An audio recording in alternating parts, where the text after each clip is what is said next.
I remember learning this chord A major seventh, and then we both loved like Hobem and Astrid Gilberto, and we're trying to learn this. You know that pluck, that Latin pluck.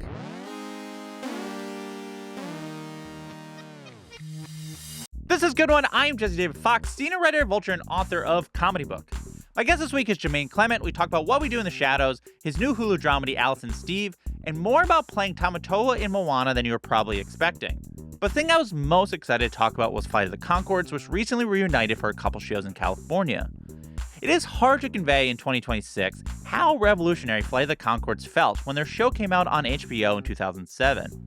Comedy was in a very aggressive, loud moment, and then came the subtle, gentle whimsy of the Conchords.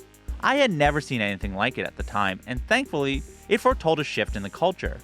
Comedy is once again in a pretty aggressive moment. Great time for the Conchords, I'd say, to come back, and a great time to talk to Jemaine. So, here is Jemaine Clement. I'm here with Jemaine Clement. Thank you so much for joining me. I'm going to say you're welcome, but I feel welcome. Oh, good. I feel so welcome. Thank you. Thank you for joining us. You're welcome here. I'm welcome. You can stay as long as you want. Say it again. Thank you. Thank you for being here. I'm welcome.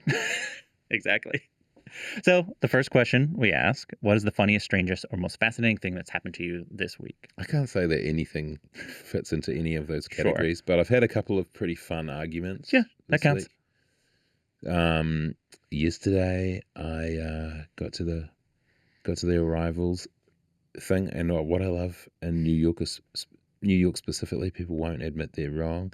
So they had drivers to pick us up, the cast from the show Alice and Steve, which I'm promoting, and we'll talk about later. And we'll talk about but my guy wasn't at arrivals; he was at departures, and he was like, the other guys, they were at arrivals. One even was at this Dunkin' Donuts with the sign of my castmate's name. My guy's like, no, we're not allowed to be at arrivals. I'm at departures. It's 25 minutes away. So I've got to walk there. No, that's what I'm trying to tell you. You don't have to. I'm gonna try and get there quick. So just save you time. And I was like, can you get to the arrivals? No, we're not allowed to do that. And it's like, the other drivers are here. That was on a different day. And I was like, no, I'm looking at them. Yeah, and they just would not give up. And I was like, oh yeah, I'm back in New York. Back in the New York groove. Yeah, that's right. And you got to hats off to you, New York. You just won't give up. Did you end up meeting him in Arrivals? No, I got in one of our other cast members. Oh, God, it makes sense. So who was at Arrivals, which apparently, and this guy was still like, no, I can show you the email. It's like, he knows I'm not going to go in there and demand to see an email that says he's not allowed to be in Arrivals. I don't know. That's good. Yeah. See, that was funny, fascinating. Oh, yeah. And strange. It's kind of dull as well. Yeah, perfect. Yeah. A good, nice, dull. Is that the tone of this particular show? Yeah, dull, but sort of in a strange, fascinating, or funny one. People are going to sleep to it. Yeah. Perfect. You need to give them both. I think a podcast needs to be whatever people need from it. So if it needs to be a show for people to go to sleep to, you need that. And then you need to have moments later that are too loud. I'm always looking for that. But I'm worried about how much advertising I'm fed when I fall asleep. I literally go to sleep to podcasts, and it's like usually the same 10-minute clip of the same episode, so I know it's no ads, because I do agree you don't want to like be in your brain being you wake up and being like, I need meal kit deliveries or whatever. That's right. I need a new pair of underpants every week. Yeah. I woke up and something's wrong with my underpants. Yeah. I mean, that can happen. But I've sometimes dreamt whole podcasts where I've gone back, like I've had a very specific dream. Do you know Cautionary Tales, that podcast? Yeah. I've fallen asleep to that podcast, and then I've dreamt the whole thing, and then I've gone back to listen, and it's like, this is my exact dream. Whoa, how did this happen? Yeah, where some kids are playing out with some radioactive materials or something like that. It's like, why would I dream that? And then this is just exactly the podcast. How it's interesting. There's like this podcast is so dreamlike. We could be influencing people's dreams right now with our conversation. Yeah. Maybe I'll listen to this later myself. Then I can dream of. That's a good idea. You can dream of yourself. Yeah. So I'm excited to talk about Alice and Steve, the project you're here to promote, but I want My most common question with that is, are you Steve? and I am. or are you Alice or Yeah. and. That's right. But I can say yes, I'm Steve when people ask, are you Alice or Steve? But it must be so annoying for all the other male cast members who say, I'm in a show called Alice and Steve, and they'll be asked, are you Steve? And they'll say no. And then they go, And who's Steve? I'm another character. Who's Steve? And then they'll be like you, and they're like, can I talk to Steve? Seemingly the show's about two people. Or in reality it's actually about one. It's actually quite a lot of people are in the show. Yeah.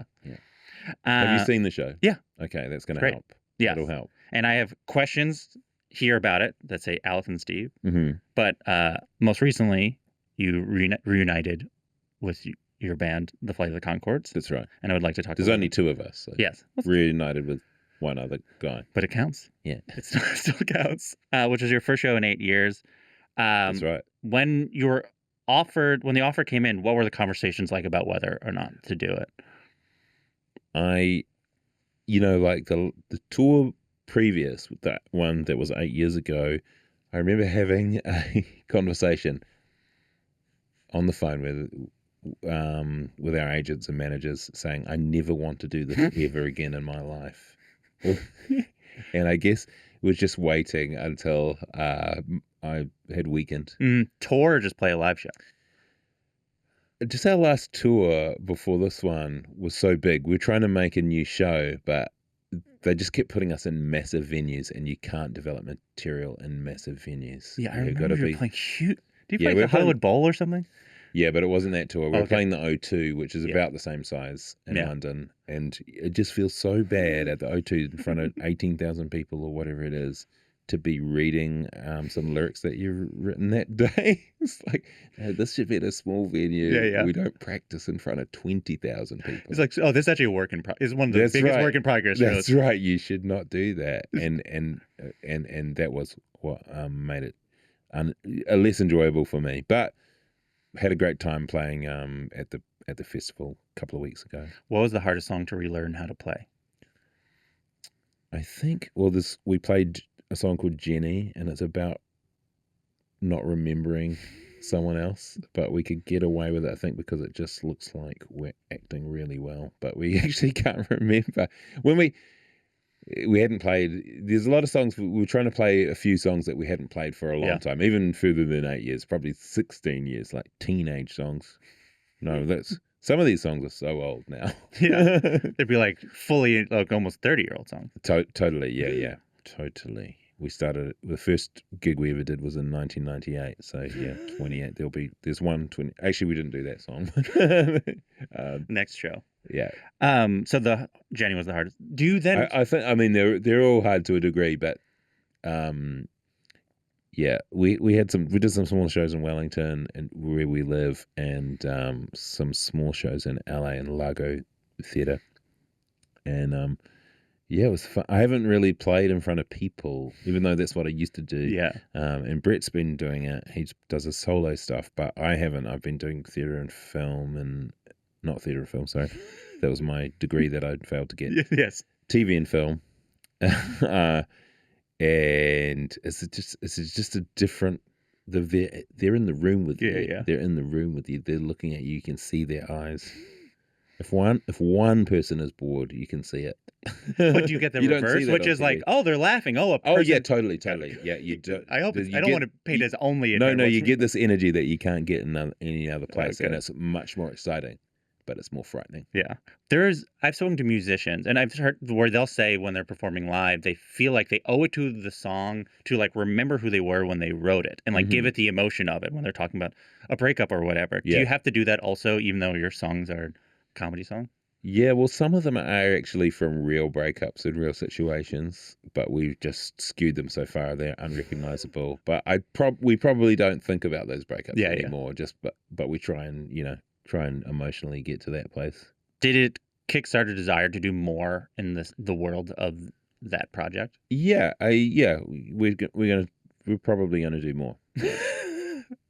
The thing that I was curious is like when y'all will be asked about it in interviews like this, you'll say, well, like, well, you're busy. It's like, well, yeah, of course you're busy because you're doing other things. Yeah, well, we can always make time, and it's actually, it's quite easy compared to other things. Yeah. To just play songs for 2 hours and people tell you you're great. Compared to being a month in Toronto or making a TV show or whatever it is. But the travel eventually catches up with you. That makes you tired. Would you? I made a mistake of just before I got in here looking what time it is in New Zealand, and it was 5 a.m. And that I felt fine before I did that, and then I looked and immediately I felt like my eyes half closed. Perfect energy for this podcast, Good, as we said, because we want people to feel like they're still a little bit sleepy. Some people go to sleep. Go to sleep. Go to sleep. Would it be like a whole new show or? Well, this show we did not have time. We had a bunch of ideas that we were working on last year. We started to play again last year together, writing some stuff, but once a week. Never any time to finish a song. But we started many ideas, but this time we knew there's a certain amount of songs we have to do. People want to hear. We've got to do those, and we've got to try and get some old ones. And this is the first time that we hadn't done any new stuff. Like the newest ones on this one were 8 years old. Yeah. Like from the not from the TV show, but we did in the special. Yeah. I don't know. Hopefully we'd have. It's always good to have a couple that make you really nervous. I think. Yeah. Because they're exciting to do new ideas. Hopefully. Is it true that you wouldn't let HBO make an offer for a third season? They called us to offer. We didn't let them tell us how much they'd pay us. Why was that? Because it might have been tempting. What is interesting, like when I look back, they found that so unusual. Yeah, they said usually when we call people, they're really excited to hear that we were offering another season, and we've heard that you're not excited, and it's nice that they told me but they were great to work with. Yeah. Well, they're great to be like, okay, we know you don't want to make this show, so we'll be chill about it. Other people would be like, put the money in front of them and make them. Yeah. That's right. They didn't force it on us. Yeah, they didn't. They were very understanding. You're both fairly handsome. Both were handsome at that time, especially at that time. Yeah. But there was you're both fairly transparent of like you just had a kid. Brett was about to have a kid, and you're like, I would like to see my kid. And I think there's people in Hollywood-brained people would either be like, I don't really care about seeing my kid, or get a nanny, I'll have a kid later. Yeah. Why did that matter to you? Why was it important to like have a kid that you were there for? I know that. The kid. Well, to be honest, the kid wasn't planned. Why is that important? Well, why did it matter? It just feels important. Also, the job was quite hard. With some scripts we'd write by ourselves, we'd storyline them all by ourselves, and then some of the storylines we'd give to other writers, but we would never feel that they're totally in the right tone, especially early on. And so I would make sure to fix the tone of those by the second season. But because of all this work, our longest work week was 110 days. Actually, I only remember Brett saying to me, like, we haven't had a day off for 110 days. And it's possible there were more, but that's the longest I'm aware of. I've never heard of anyone ever doing that. Yeah. I've heard of people like, I had to work 14 days in a row. Oh, wow. Yeah. Well, 8 hours a day. Oh, no. Because we're working like 14 hours a day for 110 days. Maybe in the weekend when we do the music, we might get away with an 8-hour or 10-hour day. Yeah, it was so exhausting, and we didn't think we could maintain it. We tried to hire songwriters to write some songs for the second season, but it never worked out financially, so we had to keep writing the songs. Yeah. But what's good about that now is we can play those songs when we play, and not have to ask anyone's permission or anything like that. There's an innocence to that show and those characters, and partly because the songs and characters started from when you were literally like you were in college when you started that project, and by the time that show was coming and ending, you were like in your late 30s, you have kids. Now looking back on it, did you feel like we're playing up on the naivety of being from a small country as well? Yeah. So there's a few things. Did it feel like you're like that if you were to do more of the show, it'd have to somewhat change. Now that we're in our 50s, or it'll be Well, 50 that's the this other year, aspect and I'm of it. 52. But even at the time, we were like, we're not we're not as innocent. That doesn't speak to us much because the project afterwards. Well, we were acting like we were dressing like we were 10 years earlier. Yeah. And from secondhand stores and stuff like that, because that's what we could afford, and playing little gigs like we were 10 years earlier, where there might only be a few people in the audience, and we're making jokes about that. Now I don't know if you can imagine those characters as old as we are. Because it's going to be so strange to be so naive. I was wondering because it's like if you even look at the special, the joke, like a lot of the comedy structure of the early songs were like, these guys are bad musicians, these songs are silly, and then it seemed like by the HBO the 2018 special, the comedy was not as driven by how untalented you guys were or how like awkward and nerdy you were, as much like these songs. The special we're playing live. Yeah. We're not making. We want to sound good. We don't want to. We don't want to make jokes about how bad we are. And those songs we've also practiced more by then. And those songs are so like ambitious. Like there's so many turns in your later song. Yeah, and some earlier ones, when there was something going back to learning them, like even early ones where we go back, we'll look at the chords and this time it's slightly different, and this time we go to a major instead of a minor, and this time it goes to there's two different bridges, and they're so complicated. So I want to talk to you a little bit about Alice and Steve. We'll get back to Flight and all your okay. Wait a minute, I need to ask. Yeah, those are my parents. Familiar. But is this your? Is my dad? That's your parents. Yeah. I met him at a gay bar. I was gonna say I met you once at a secondhand store 20 years ago. Where? In Williamsburg. I first moved to the city. I go, I really like your show, and you said thanks for the compliment, and that was our entire interaction. But so this is our second interaction. Yeah. Right. It's a little bit longer than the first. A little bit. Did you broadcast that one? No. They didn't have the technology at that time. Well, it's good to replay it. Yeah. Which, no, it was at. I believe it was on. I don't know if the store definitely doesn't exist because Bedford Avenue in Williamsburg changes. It's changed so much. But I do remember I then bought a flannel shirt that day, which also feels very appropriate for the era and time. Yeah. It was a true.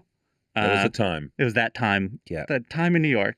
So I want to ask you about Alice and Steve, which I watched. I think it's great, and you're great in it. But I remember around COVID, you said. I hate hearing what I said. Well, you just mainly said like it made you realize like I could probably slow down. I don't need to constantly be working. Which which I imagine made you more choosy about which projects you do. Well, at the time of COVID, I was making a show in Wellington called Wellington Paranormal, and I was still working on What We Do in the Shadows, which I did for the first 2 seasons, and it was really hard juggling 2 shows. 1 is really hard, I should have known. Yeah. But 2 simultaneously.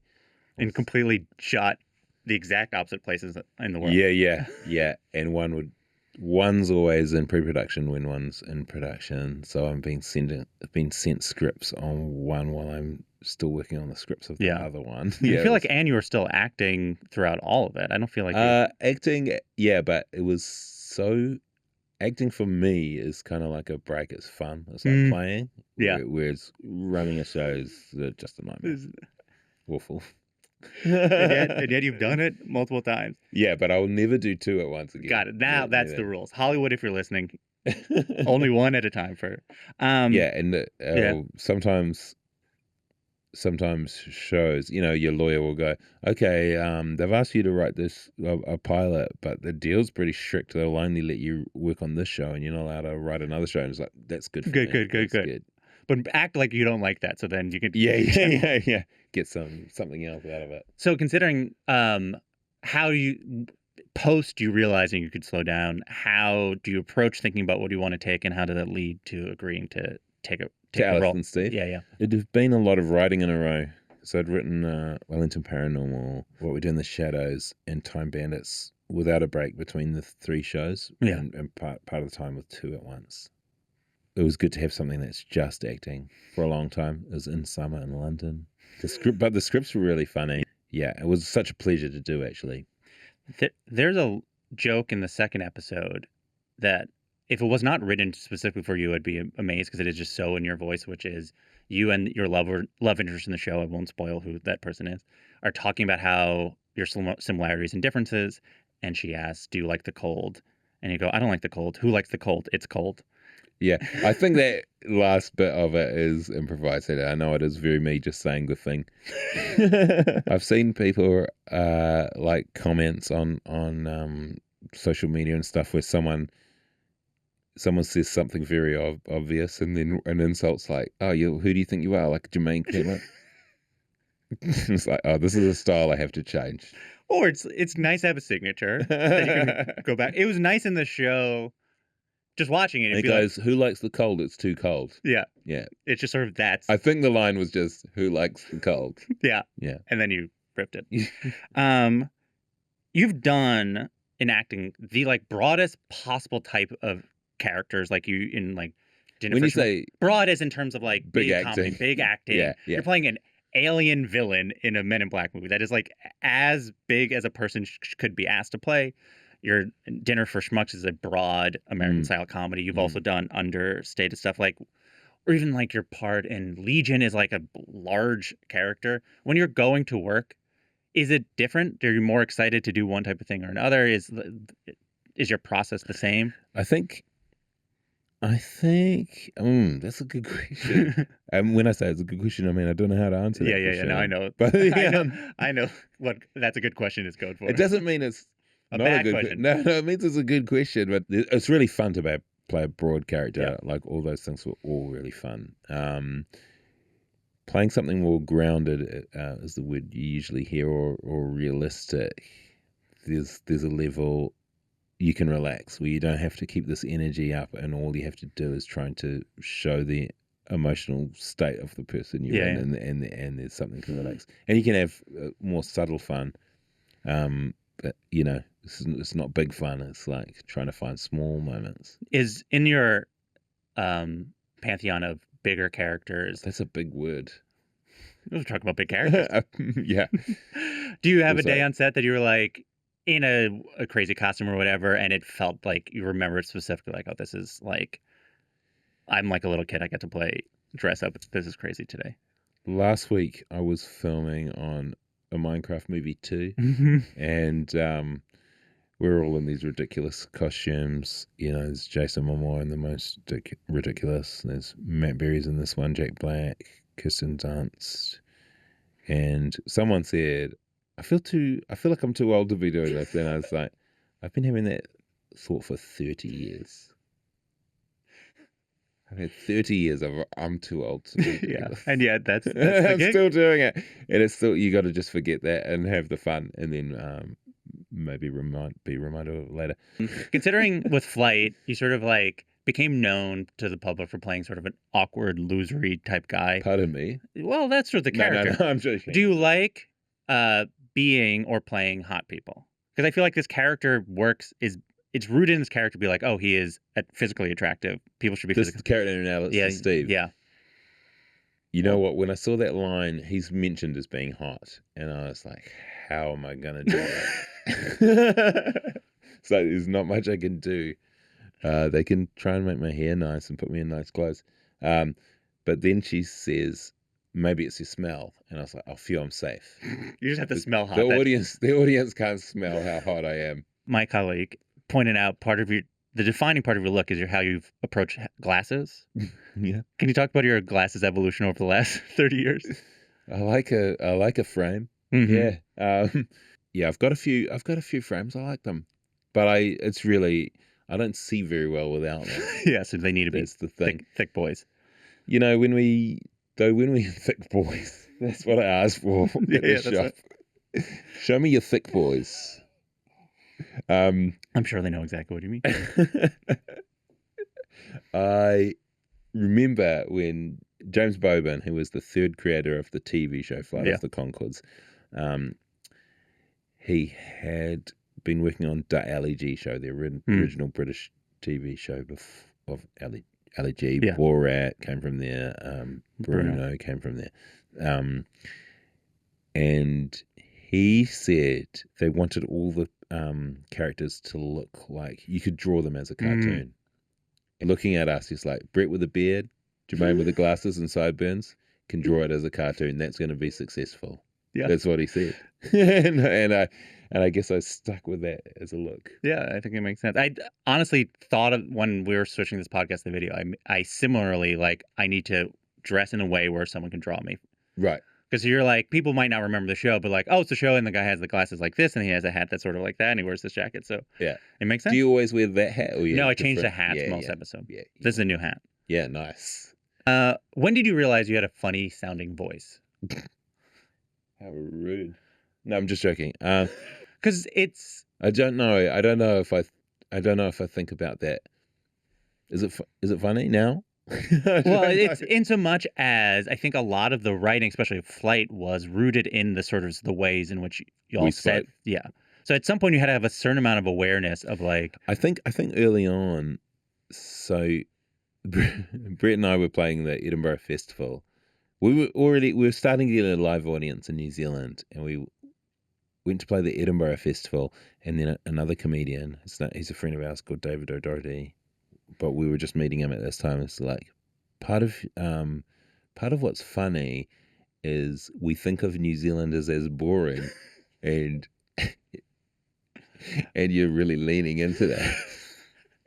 And we hadn't thought about it, but it's one of those things that just like, oh, maybe we could lean into how boring we are, and that is also something that inspires the naivety of the characters. Yeah, exactly. Like they are interested in boring things. Their conversations are the conversations you imagine boring people would have. Yes, yes. I think like when Brett and I first met at university, and we were in some shows together, and we just started this line of, with some friends you have a joke that no one else can join in with. And ours was just talking about finding a nice pumpkin soup with some fresh bread. And we were just, it doesn't sound funny, but we always enjoyed about, like when we were touring these other shows, talking about trying to find that pumpkin soup, which was just a delicious fresh bread with a big piece of butter on it. And I don't know.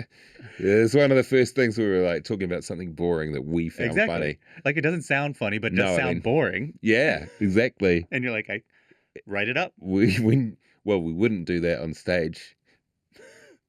Got to do another season in the show where you do like a travel show where it's like, but it's just looking for the best pumpkin soups around the world. Yeah. You've been sober your whole life. In this show, you play a person who does drugs. How do you do it? Do you have to ask people, what does this drug do to people? Yeah. What are those conversations like? I filmed 2 things in London in this while I was there making Alice and Steve, and both of them had cocaine scenes. I'm flattered when someone offers me cocaine, even though I don't do drugs. But I was like, you think I'm cool enough to, or do I just seem stressed out? I don't know what it is. So you go like, excuse me, so it says here that does cocaine, and that does what to a person? I think, exactly. Our direction on this was very clear. It just makes you feel very awake and feels like everything's great. Oh, cool. And everything you're saying is great. That's something like that. I just remember doing the same thing, but much faster. Did you get, especially imagine the early Flight days where people were like, you guys must have been so stoned when you were... Oh, absolutely. All the time. I think me and Taika Waititi also had a comedy duo called Humour Beasts. And someone said of one of our shows, like, man, it was so good. We were trying to remember if we'd taken acid before it. And then I looked in my purse and the acid was still in there. I was like, well, that's a pretty good compliment. But I like lots of things. I don't take drugs, but I like lots of things that are inspired by drugs, like Jimi Hendrix music, for instance, like psychedelia, Yellow Submarine. I like those things. Yeah. Yeah, I think to speak to the sort of fundamental boringness of your characters, part of it is the contrast of like, you like psychedelic, whimsical, like fantastical things, but then you are being boring while they happen. You're smiling at it almost sounds brutal, but I mean, look, I'm saying this as a big fan. It's also a compliment. It's just an unusual one. Yeah. In the first episode, your characters resent that the young people don't know how important your youthful work was. I know the next question, do I feel like that? No, I don't feel like that. You don't. I mean, imagine not in clubs, but are you in clubs like, these people don't even know that I was in the Flight of the Conchords. We turned down a third season. No, I don't. In fact, quite a lot of young people were at our audience in our audience, and I was almost like, "What are you doing here?" But why are you here? But people, when I say young, there's people our age who have adult kids already, so they're 20. There's people who watched it when they were 13 and now they're 30. There's kids who like the robot song. Yeah, and I guess it's a thing you can show a 12-year-old. So like a 12-year-old. Mostly at the time, a lot of parents told us they learned to edit the show. They'd show the first few episodes and then would say be having a threesome. And then they suddenly have to explain a threesome because we hadn't written it for kids. Of course not. Just it's mostly clean. Yeah. We're big in Utah. Yeah. But it's also like it's clean. Even if you curse, it's not like, again, because you're playing these sort of innocent, they're not edgy in certain ways that it doesn't feel like, oh, I'm showing my kids things that are too adult. Like they're like, oh, it's like the humor of it is silly enough. You're like, oh, a little kid can watch this. Even though you contrast that's part of the thing that the songs contrast. Yeah. Well, sometimes we'll say the word bitches, but I don't rap about bitches and hoes. I rap about witches and trolls. So we're not using that word in a derogatory way. Yeah, as you point out. And if we do, we'll apologize. Yeah. Within the song. Within the song.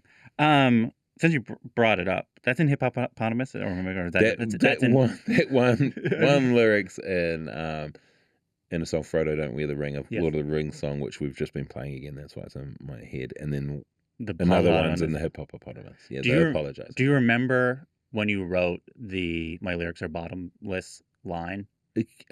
Kind of, yeah, kind of. But I remember always like, Bret, wait. I got to stop him from doing his next line. Now I'm not sure how long he should wait. Because everyone knows that line's coming, so it's a bit different. You'd either have to wait so long or just move on. We haven't tried that. That's an option. But it's really hard. That's a brave thing to try. A really long wait. In front of thousands of people. Yeah. You can do it in front of like 10 people. This is the thing that I've talked to the Lonely Island about, which is around the time that y'all were doing this, or at least came to the States, and Saving Lonely Island Breakthrough, there's also like a bunch of what is sometimes called piss take rap, which is like the joke is how bad they are at rapping, or like often look at these white nerds rapping. And which we didn't realize that there was a thing about us being white until we came here. We don't really have a black population in the same way in New Zealand. We have African people, white, recent immigrants. But in New Zealand, rappers are white or they're Polynesian. Yeah. And Bret's white and I'm Polynesian. like we're from that, so we're not that different to the people who are rapping and they're doing here. So, they're white rappers. Like, oh, right. I didn't know that was part of the joke. And that made the joke not as funny for me. It became a different joke than you really... It became the joke that I'm saying, which is like, oh, look at these people who shouldn't rap. They're so bad at rapping. Yeah. And I do think, like, from that, the songs you wrote afterwards, that is more clearly... Did you feel like intentionally you're like, oh, we need to make sure that if we're doing a rap song, the joke isn't, look at us nerds rapping? No, I think it's still the joke. Fair enough. I don't know. We haven't written any sort of hip hop inspired ones for a long time. There's Hurt Feelings, which, I mean, that's really old now, but that's still, about having hurt feelings. It's still about being nerds. So I want to talk a little bit about your writing process, broadly defined. And part of what's so interesting is like it is very collaborative, and specifically, it's been collaborative with two people for much of your life, which is you met Bret and Taika in college the same year. You've been collaborating with each other in these separate projects. They collaborate with each other. And I was curious specifically about the like decade between you guys meet in college, you're doing this, and then the time period where you emerge as these entities. Yeah. Do you have any story that sort of captures this time of you were just like, we're just creating this thing in New Zealand and no one's noticing it? Oh, well, we didn't expect people to notice it, except, I had an early job writing sketches on TV, and and it wasn't that fun. Or, it wasn't fun compared to doing the theatre stuff that me and Bret and Taika and me and Bret and Taika were in a group, and Taika and Bret by themselves, and all the other groups that we were in. It wasn't as fun as that, but it paid a lot better. Yeah. But we just got by on doing that, and I think Bret and I, we both had auditions for a soap opera. It's called Short in the Street. It's been running since we were teenagers, still going. And we're like, we're never gonna get to play the hot doctor in Short in the Street. Let's just be a band. Anyway, we'd just do these things, and I just I'd sworn off TV. Like, I'm never gonna work for TV again. I just want to do live stuff. TV's for dicks. And ironically, this brought us back to TV. But we had hardly any money. The three of us, none of us had any money. But there was a real weird month where Bret and I were offered a HBO special, and Taika was nominated for an Oscar. It's like we're trying to get money for things, but all of a sudden it all came at once. Well, I think we'd been close to doing it for 10 years just in Wellington, from the age it is 19 to 29 or it 18 is to wild. It's anytime you see a person, you're like, oh, it's like a build, and it's just like you were in Wellington, and then next thing you know, he wins an Oscar, you get an HBO special, and you're like, create a TV show. Yeah, it was crazy. And we had been just playing our little comedy club. It's actually just a comedy night. We didn't have a comedy club. There's one night a week we played that comedy club. We played the little theatre. Sometimes play in other towns. Not very much money. You just hoped you'd be cast in an ad all the time. And then there's just one week where I came to New York, and there's posters of Eagle versus Shark, which is a movie I acted in that Taika directed, and Flight of the Conchords. Like just walls of me and Lauren from Eagle versus Shark, and me and Bret. And it just everywhere. It was just the strangest thing to suddenly be everywhere. Some people say the sort of like becoming famous is a traumatic experience. Like, was it? I think it destabilizing? Like, I'm just a person, and now I'm a person who's on posters. Yeah, it's really like becoming an object. Like, people don't see you as human. I think. Yeah. We're at a small level of fame, but I think the more famous a person becomes, the worse it is. Really, if you think, I think of Elvis, Michael Jackson. Yeah, the most famous. You literally would be, if you were to make a chart, the more famous, the worse it is. And so the most famous people ever have had like the worst possible. And I read, as far as musicians goes, I've read that it's worse if you're solo. And it's a solitary, it's a lonely time. But if we had bad gigs, it'd be funny. Yeah. But I was always aware, if I was by myself and it went this badly, this would be the worst night of my life. But because I've got someone to laugh about, it's hilarious. Did you have any pressure to be like, especially when you said to be like, Jemaine, you can be like a big star, just move to LA, right? It's like you got projects, but like I had a meeting. I remember, I think it was the people who made the 40-Year-Old Virgin, and they said, we want a project like that for you. And I was like, no way. I've had sex. I had his kid. That proves it. I was wondering, because it does feel like you had the sort of trajectory that I imagine Hollywood would be like, oh, this is one of the people. We can start putting him into things. Yeah, I remember people saying things when we first got her, or when I was, you'd meet people, they don't even talk to you. They just point to you, and there'd be some executive. If we ever do the Mick Jagger story. So ridiculous. But I'd been told I looked like Mick Jagger since I was about 4 years old. Don't look like him anymore, I don't think, but just the idea, recontextualizing it as, you're going to be in the movie.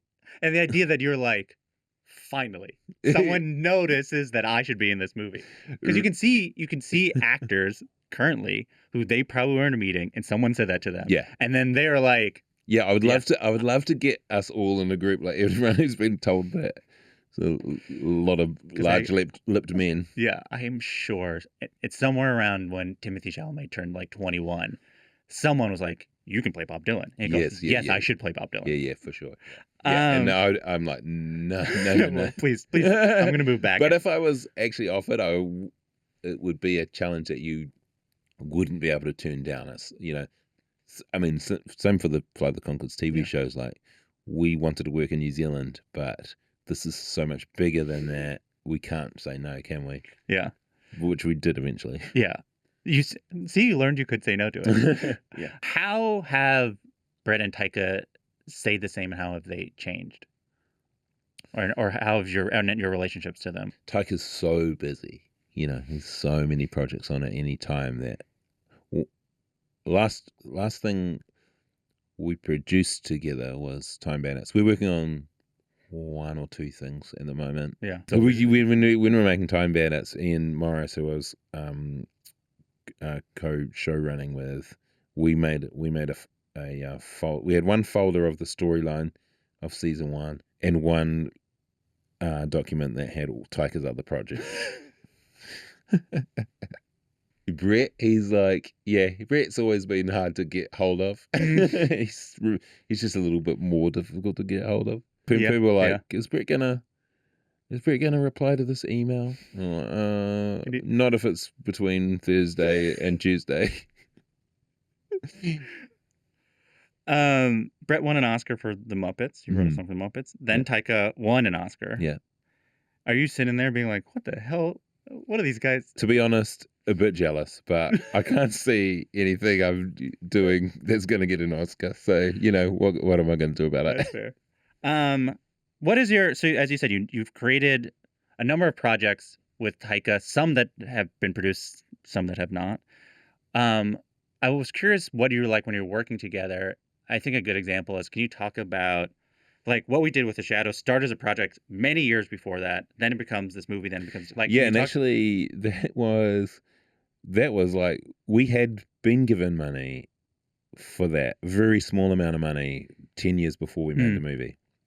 And that was the week that Bret and I had our special, I think, and Taika was nominated for an Oscar. Or maybe we were offered the series. Yeah. So we had to put it on hold. But for great reasons. Yes. And it was still a very low budget. It's like a $1 million film. But the first version would have been a $1/10,000,000 film. So it was low budget as the film was. Yeah, We almost went and made it a micro budget version, and it wouldn't have been enough to do it. We would sometimes get up and do comedy nights, and we did these vampire characters, but one of us is a vampire comedian getting up and making vampire jokes. And one of us is in the audience also dressed as a vampire heckling. And he's like, "You've been heckling me." I think it's Taika's going, "You've been heckling me for 300 years. Like, one vampire that's obsessed with finding the other one's gigs and ruining them. What are your conversations like when you make any creative decision? Like, what is it? That one, I mean, it was a pretty loose writing process where, over a few years we'd be sending each other scenes or ideas. We could do this. And I was always obsessed with vampires. I saw a film when I was about 5 where I was supposed to be in bed, and I just got up and my parents were watching. I think it's called Scars of Dracula. And basically I had nightmares about vampires through my whole childhood from seeing that, but I would have to see any movie that came out. It's quite common. People get obsessed with things that scare them. Yeah. And I had no idea that I was going to make one movie, 2 TV shows spun off it, and possibly another movie, which we're talking about still. Which movie is that? A werewolves. Got it. Yes. Movie. Yeah, and I'd pictured our vampire movie being a quite arty vampire parody movie. And Taika wanted to make a mockumentary about something you couldn't make a mockumentary about. And we got really into this idea because there are so many great mockumentaries, The Office, Spinal Tap. There's one in New Zealand that's very influential called Fred Dag. It's about a farmer. It's about a boring thing, but it's very funny. Most of them are about very realistic things, that you could actually film a documentary about. Similar, and we were like, our point of difference would be something you couldn't document. And so we just added those 2 things together. You said in some terms that part of you had difficulty with the American adaptation because of the way in which the collaboration was not how you wanted to collaborate. Well, it was just FX could take the fun away from it sometimes. They would let me do. I only worked on the first 2 seasons. Yes. They would let me do anything I wanted to do, but I'd have to have an hour-long conversation to justify it, which was so tiring. It's already tiring. But, so and to be fair to them, they let me do it. Yeah. I think, and I didn't always agree with the showrunner's ideas, but I would just do it my way. And then when I left and the showrunner took over, it's like his way, and it's to me it looks like a different show. I haven't really watched much Got it. after I left. I watched the first one and I thought, this isn't for me. But whenever people would complain to me like, you've ruined the show, it's like, I know I'm not on the show anymore. But when they say this is the best episode yet, like, well, I'm not on the show anymore. Oh, cool. So you didn't take credit for it. I probably wouldn't type that out. There's a guitar here, and I want to ask you about writing songs. And specifically, I'm not going to be like, write a song right now, but you once said that, like, especially early on, you would just like learn a chord, and then you'd be like, oh, that chord sounds like this. Yeah. What if we did a song like that? I was wondering if you could like pick up said guitar and just show what that, like, play out an example of what that looked like, where you played a chord and then like, well, as best as you possibly can. Yeah. So I remember learning our first song that we wrote together. Bret and I would write songs for different things. So we both had songs we'd used in different shows, like Pencils in the Wind. It was just like, what do we, what else do we call that? It's got another name. I can't remember. But it's like, life's a light, retractable pencils. I'd written that for another show. And Bret had written one called That's Why I Wrote This Song, which we stopped playing because it's so dark. But it's about matricide. But as in killing your wife, not your mattress. But I remember learning this chord, A major seventh. And then we both loved like Hobem and Astrid Gilberto, and we're trying to learn this. That pluck, that Latin pluck, and we just added those together, and that was Fudu Fafa, a French Latin song, and that's a 2-chord song for the most part. Would it be music first or concept first, or that one was a chord first? Yeah. But generally, and then the melody, I think I was humming, and then Bret had studied French at high school, and I had been to France, but never studied it, and so we just added what we could remember. And it's still the hardest song to play because I have to remember some French phrases and then also play that rhythm at the same time and then act out things. We practiced it for our last tour, but we were like, let's just not do it. This song's too hard. It's too hard, and even though it's the first one we ever came up with.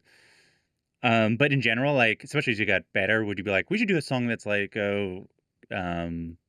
cowboy song or whatever, or like any of the songs, or like we should do I'm just trying to think of examples of genres that you then. I remember writing a list when we wrote one that we sometimes call Father and Son, or Hey Dad, Hey Son. We had written a list of male to male duets. It's like trying to think of situations with 2 men where one of us didn't have to play a woman. So we do approach it that way sometimes.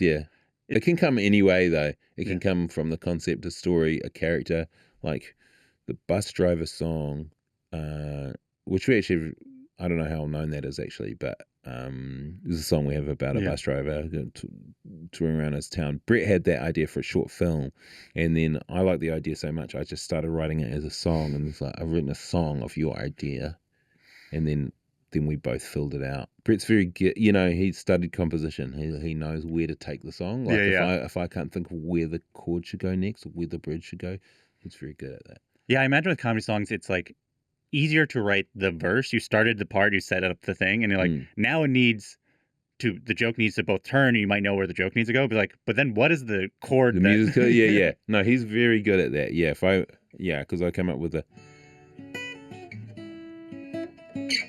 which is the most beautiful girl room. But he knows to take it to, those kind of things. Do you ever make a decision to make the song sound better, even if it's not funnier, or the other way around? We're like, this makes the song almost worse, but we want it to be funnier. Like, yes, I mean with my singing. Yeah. Because I to this tour I was trying to sing well, and I was like, when I started, I always found it funny to sing really loud, and now I can't stand to hear it. And it's like, it's still funny if I sing it better. Yeah, because you're committed to it. Yeah. Can you? I was curious about the Bowie song because I know that was an early, just sort of influence for you both. And then can you talk about how it developed from you just talking about David Bowie to like what the song became, and then even when you were like, oh, we need to make a film version of it? Yeah, there are a couple of things. Once we just started doing David Bowie impressions and just talking to each other like that while we're getting ready for a gig, and we'd be driving around trying to find costumes or trying to get guitar strings or whatever. I'm just talking like this. And Bret often talks about how there was a radio competition, a radio station. We called them up from the car, and the cell phone is like, and the questions are so annoying. I wonder if this recording still exists. But they're like, okay, we're asking a question. What's the kind of thing that you don't want to find in a bathtub or something like that? Yeah, it's like, you don't want to find David Bowie in your bathtub. Any question they would have, we're answering with that, just to do our stupid impression. And then also, we had some books of songs we were trying to learn at home, and a lot of David Bowie songs, and they're quite complicated. And we're trying to learn them, but you can never remember the next bit. Yeah. So we made up our own complicated Bowie song. That our song, I think, now that we had to relearn it, it's like it pretty much is as complicated as his with all the sections. Yeah, so many fully different musical moves. Yeah.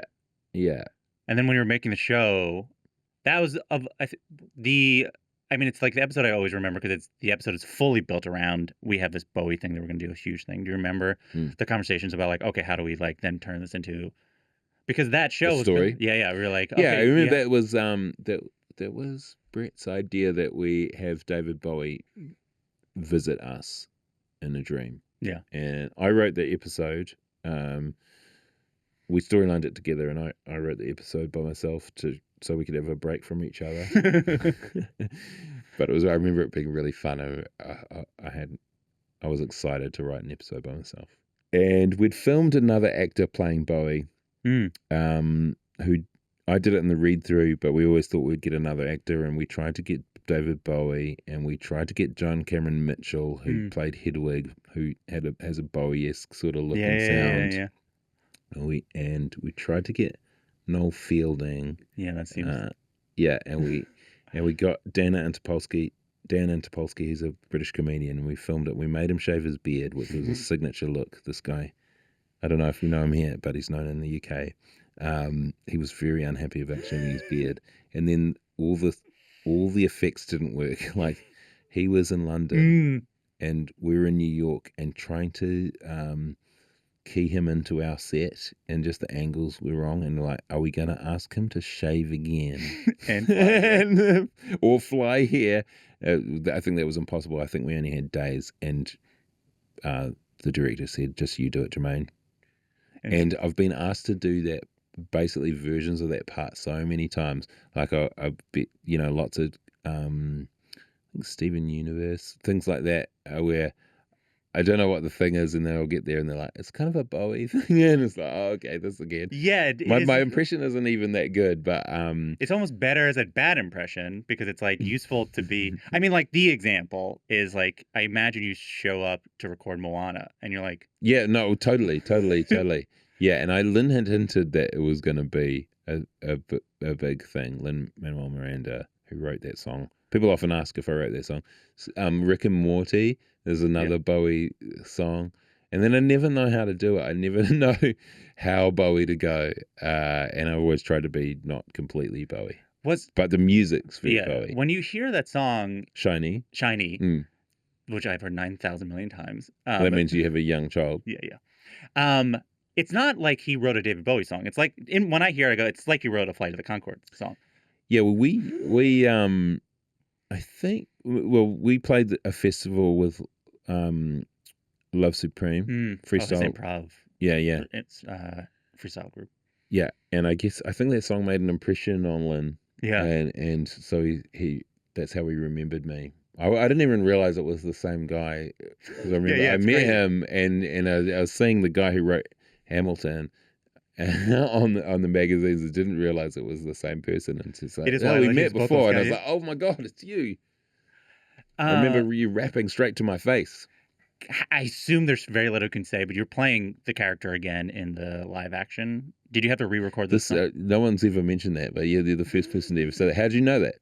I was like, because it's like, how could you you can put the guitar down. I was wondering, I know the movie's coming out. I was like, how could you cast someone else? It'd be crazy. It is so fully built you. He works, I mean, like Lin's process he's talked about, like, he's like, oh, it's Jemaine. I know exactly the range he can do it, and I know the moves. I want him to do one of these moves. So it'd be crazy to have someone else do it. Yeah, I do. So I do it again, and I did record it again. And I actually found the range, just if you're listening, Lin, I found the range quite difficult the first time. Yeah. I'd flown to LA. You know, people say that movie just came out, but everything's changed so much since then. Used to fly in and have to record. Now I recorded where I was, which was London. I was doing Alice and Steve, actually. We got to record in Abbey Road Studios this time. Cool. It was super cool. Yeah. You've seen it on all the Beatles documentaries. We were in one of those rooms. And that song should be part of that. Oh, wow. But I got into LA to do the first Moana movie, and I think I just arrived from New Zealand and got into my hotel, and I was about to go to bed, and then I got an email, and it's like, okay, and you're all good with the song? And I was like, the song? Emailed the song. So yeah, we emailed you a song. Mm-hmm. Just checking through my emails several months ago, links to the song, like it was hidden in there, and the link had died. Like, can you please send me the song? And trying to learn it at midnight. And I found it so hard, and that day was really hard. But this time, the musical director took me over it. We had a practice. I had never had a singing lesson before. I sang Shiny, but I did Flight of the Conchords, so I sang all the time. But I wasn't really familiar with singing other people's songs, you know? Yeah. So this time, I think in some ways it will be musically better. I'm so glad to get another chance. I'm excited to hear more versions of it. Please, personally. It's not hugely different. The movie, you know, there are different things in it.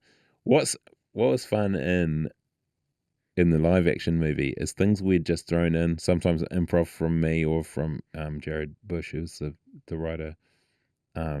We just try things, and now they're law because they're in the live action movie. I was curious because there's jokes. Things like I ate my grandma. That was just an improv. Or now it's the story of Tamatoa. The line where you can't Is it escape. another thing where I say the most obvious thing? Well, it's something where you say something where it's like, she does something. You're like, you can't do that. And then she does. It's like, oh, you can't. You're always surprising me. I was like, that seems like a...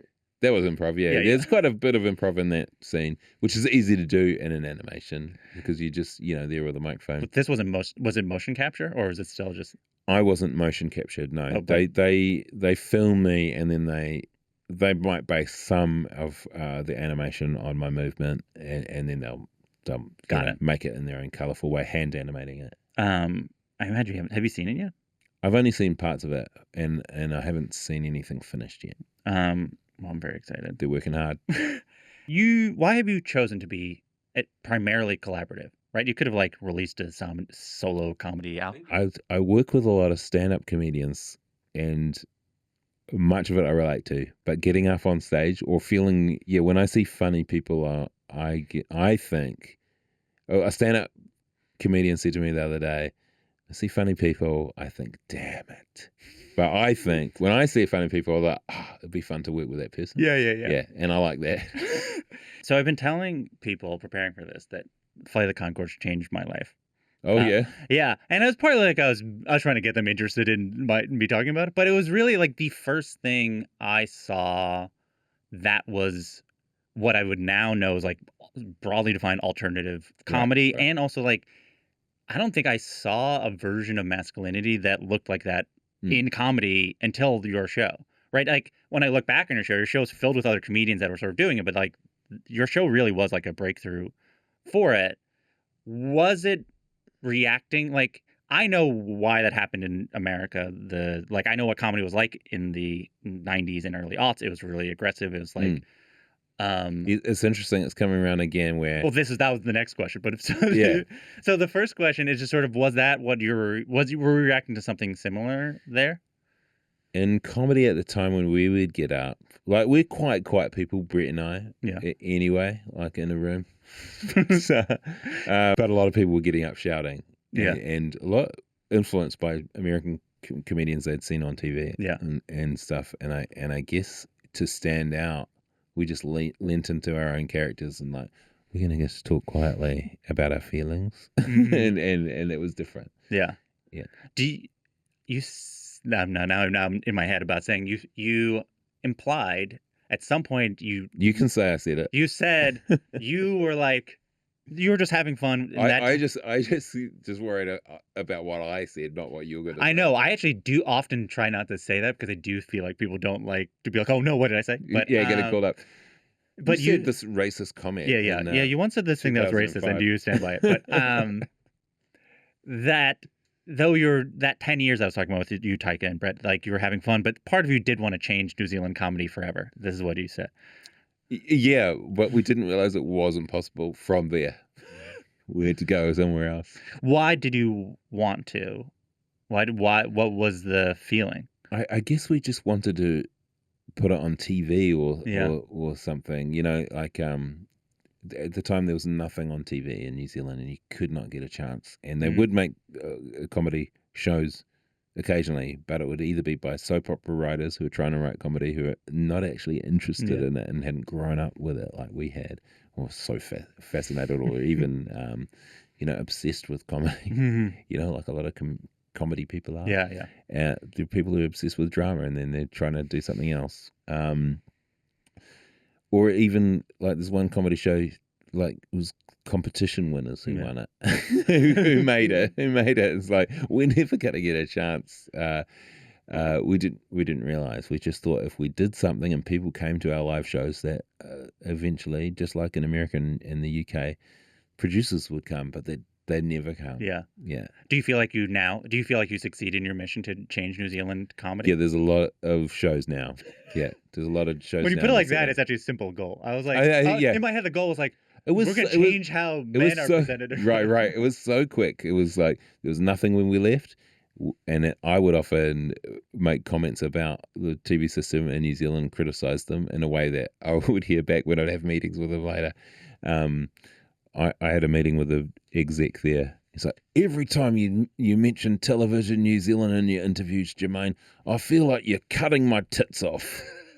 This is a bizarre image that has not left my head. Yeah. But then by the time we were back, there were a whole lot of new shows, panel shows, sitcoms and stuff like that. We'd only been away for 2.5 years. And what we keep being told is they're worried that everyone's going to be the next Flight of the Conchords and they'll miss it. Because you wanted to do New Zealand. We did. We almost we almost didn't do any of this stuff. We had all at the same time. We had a kind of an offer in New Zealand that a producer had really pushed us and said, these guys are going to be big or, something. And one in the UK, one in America, and we're like, we want to work in New Zealand, we want to live here, and we put all our bets on the New Zealand one. We wrote that pilot, and they said no. Oh my god! But luckily, the American ones were still interested. As you mentioned, it does feel like that moment that you reacted towards is back in a little way. And I think a lot The of aggressive. the sort of aggressive Yeah, thing. Yeah. absolutely. Yeah. It's so ludicrous as well. The idea of an alpha male, anyone calling themselves an alpha male. Like, I'm like, I was once, when I was on Time Bandits, so one of the crew said, "Oh, you come over here with the alpha males." And I'm like, mate, you all have to do what I say. What do you mean you're the alpha males? So you they were saying they're the alpha males to you, the person who's literally the alpha of like, the group. I could fire you for saying that. Like, you're being sexist. Yeah.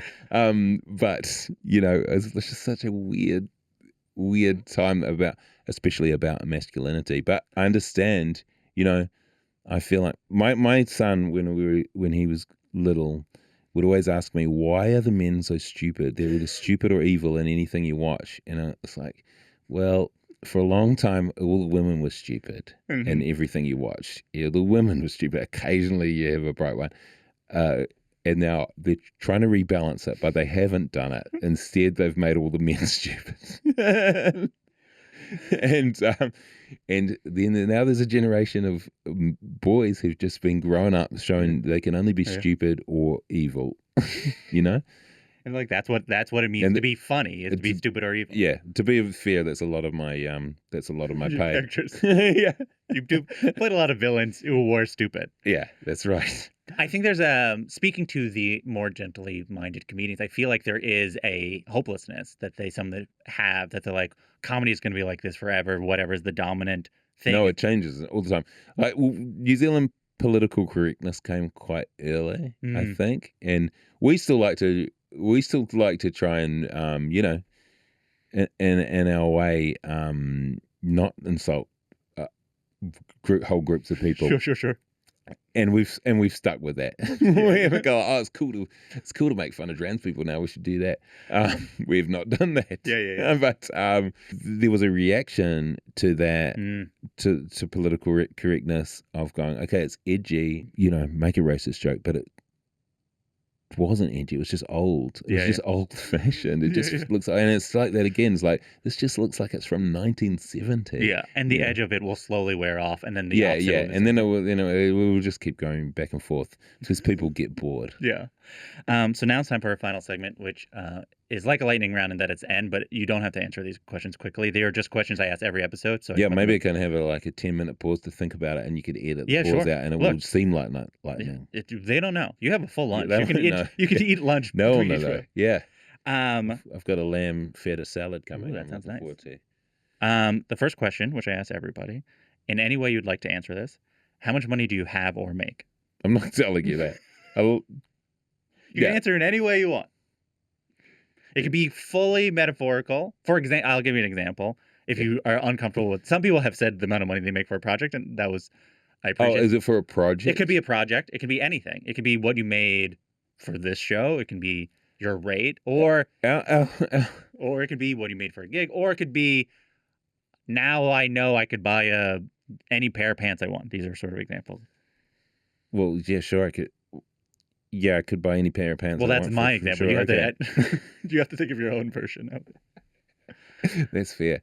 When I hear about other jobs, and I'm from a very working class family, and I find it ludicrous sometimes how much I can get paid for an hour. Yeah, I find it's like, this is not fair, especially when it's fun. See, that counts. See, I wasn't gonna be I feel working class guilt. Yeah, amount of money. Yeah. But also glad I don't work in a factory like my parents. Do you have a short story of an interaction with a legendary comedic performer, living or dead, you're willing to share with us? With a comedian? Yeah, or a comedic, or it could be a famous actor or musician. Oh, I didn't ask you. Did David Bowie ever watch or listen to any of these things? I asked this a lot there, but I will answer. I felt like I should have asked it. I've heard he had the song on his iPod. So that gives you an idea of the era when people had those. I don't know if it's true. I can't confirm it. Got it. So back to the short story of an interaction. Yeah, I met Prince. I was in a movie with Nicole Scherzinger, who was friends with Prince. She's in the Pussycat Dolls, and she's on. I think she's on UK's Got Britain's Got Talent and things like that. She's also in Moana. She's also in Moana. That's right. Yeah. And she was like, she knew I was a big Prince fan. She was asking me, we're filming Men in Black 3, and she was asking, what are you doing? What are you doing after filming today? And I was like, probably auto room service, trying to learn my lines. I'm zooming my son, and I'm reading him a book and stuff like the most boring things, not in a funny way, just boring way. And she said, okay. Well, I was just going to ask if you want to. Prince has asked me to come and sing with him. Do you want to come and watch? I was like, yeah, I'll do that instead. And then I was like trained by Nicole's friends about how to talk to Prince. And she's like, don't look him in the eye. Or it's like, don't shake his hand. Never shake his hand. Nothing he says makes sense. And then we were too late. We filmed too late to make it to New Jersey where he was playing for her to do the show. But she's like, do you want to meet Prince? And I went, yeah. And he was really funny. Like I'd been told not to shake his hand. And the first thing he did was offer his hand, and my handshake was so strange, like moving it back and forth, like I've been told not to do this, but shook his hand, and it was fine to shake his hand. Maybe he didn't shake women's hands. I don't know. I'd also been told nothing he says makes sense, and he was wearing a ring that took up his whole finger, and the woman who told me nothing he said makes sense said, I like your ring. And he said, it's my finger. I had it replaced. Hilarious. Very funny. So funny. Yeah. And she just went, see? Told you. He's like, those are called jokes. And he's like, he's making jokes. Yeah, he was funny. He was funny. You went to Dave Chappelle's birthday party? Yeah. What was that like? Great. One of the best parties I've ever been to. Erykah Badu was the DJ. And I almost didn't go. I was almost like, I'm in my hotel room already. Were you offered to play Saturday Night Live and you turned it down? Bret and I were asked to be the musical guests, and we were writing our second season. But even still, we didn't know the cultural impact of SNL here in the US. We knew that. There was one Eddie Murphy video cassette that I remember when I was a kid, which was the best of Eddie Murphy on SNL. That was the only thing I've ever heard of SNL. So otherwise, I didn't know what it was. Yeah. And sort of none of us knew. James was from the UK, and they just kept calling us. And it's like, Lorne Michaels has asked you to go on it. And it's like, I've never heard of this man. It's like... The producer of a TV show? Yeah. He's like, Lorne, yeah, exactly. The Lorne Michaels. Who's Lorne Michaels who's asked us to go on SNL? He's the producer of SNL. It's like, we don't know what SNL is. We still don't know what it is. Yeah. We did, eventually, they pressured us so much, Bret and I eventually went, maybe we should do it. And James nixed it. He said, no. We just have to write the second season. Yeah, the only thing we wanted to be on was Letterman, because that was on in New Zealand. It was basically to tell people in New Zealand, look, we're doing really well. And eventually we were on Letterman. And then the night that we were on, they didn't play Letterman in New Zealand. They put on rugby instead. It's like the only time. Anything we were on, Conan, Craig Ferguson, all those things were like, it's kind of like Letterman. Why aren't we on Letterman? In your opinion, who's the greatest living comedic performer? Living? Mm-hmm. Oh, what a tough question. I think I don't know. I actually think when doing Men in Black, Will Smith's really funny. He's really funny. Like I work with lots of stand-ups and comedy people, but Will Smith surprisingly got me corpsing quite a lot. Reese Darby always makes me laugh, who I've worked with many times. And when we were doing What We Do in the Shadows movie, we're trying to think of the person to play the alpha werewolf, and we were thinking of a bunch of muscly dudes who would just be the tough guys. And then we went, it's always better just to have the funniest person. I haven't watched his new show, but I've always enjoyed Owen Wilson. Like, I like his energy. It's like it's good to be. He's funny but relaxing almost, and that's so unique. Yeah. Um, To be funny but like lean back is not a normal. Yeah, Kristen Wiig, of course. Oh, Natasha Dimitriou, who's in What We Do in the Shadows, is hilarious. Yeah. Yeah, she's kind of an improvising genius. Do you remember she auditioned? Did you remember her audition? Yeah, she auditioned. I was in a movie she was in, but she only had one line in the movie, so she didn't have much of a chance. But I remember her at dinner, and she was talking about her Cypriot dad and doing impressions of him, and I just kept that in mind, and I'd heard her in interviews too. I heard her on the Adam Buxton show, and so I put her on a big list of people I wanted to audition for that part, and she just nailed it. Do you have a joke in any of your variety of projects that you thought was really funny and it didn't work, or people wouldn't let you put it in, but you'll go to your grave being like, I was right, they're wrong, this is funny, this is one of the funniest things that... All the time. Yeah. Do you have one that you're still griping about? No. My and I always give writers this as advice. If someone doesn't like a thing that you love, you gotta be prepared to lose it. But you should give it a fairer fight. You should put it in more first. Try it more first before you give it up. Yeah, don't give it up right away. Yeah. What's it like to be you in an good question. In an Avatar. Okay, what's it like being you, and then you're in an Avatar movie?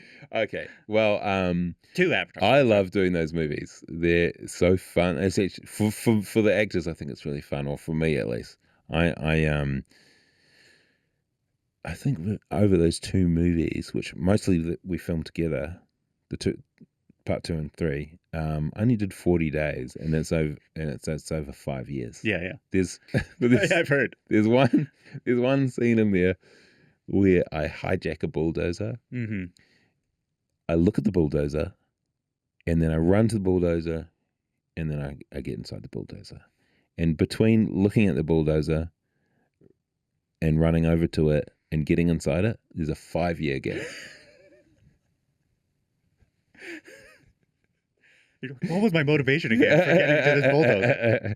There's the colour in my stubble, in my hair. And I said to Giovanni Ribisi is in those movies. He's really great in those movies. I love working with him. I said to him, they're trying to make me look like I did 5 years ago. And he said, they're trying to make me look like I did 18 years ago. That's the real special effects of the movie that do not get the credit. What was the best time you ever bombed? Best time I ever bombed? Yeah. I think with Taika and I, we used to do lots of, like we'd do these shows and there would always be a great reaction, these live shows. And then we're asked to play like a teenage rock, what is that? Like they do a rock stage challenge. It's called something like that. Like a battle of the bands? Yes, but of musical theatre nerds. I don't know what that would be called. So they take a rock song and then they stage something. Got it. Oh, like that. To it. Oh, I see. And they do an act. Oh, I see. It's And- like they'd be like a review, like a skit review or something like that. Anyway. Yeah, but it's all around rock music. Got it. Yes. And it's promoting a smoke-free life. Sure. Anyway, we got up and we did a sketch, and we're used to playing like 100 seats, and this is we're playing in a venue where Radiohead would play or Bjork would play when they come to Wellington, and it's all to teenagers.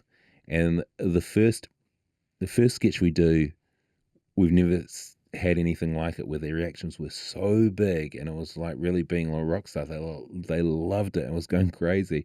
And then like, so someone whispers to us, we were loving it. Yeah. And then someone whispers to us, the judges need more time, which means they were arguing about. Now I've been a judge on things. I like there's 2 people who can't agree, but and we're like we'd never felt like this before. Like we'd never had a big audience before, and like let's do another one. This is going so awesome.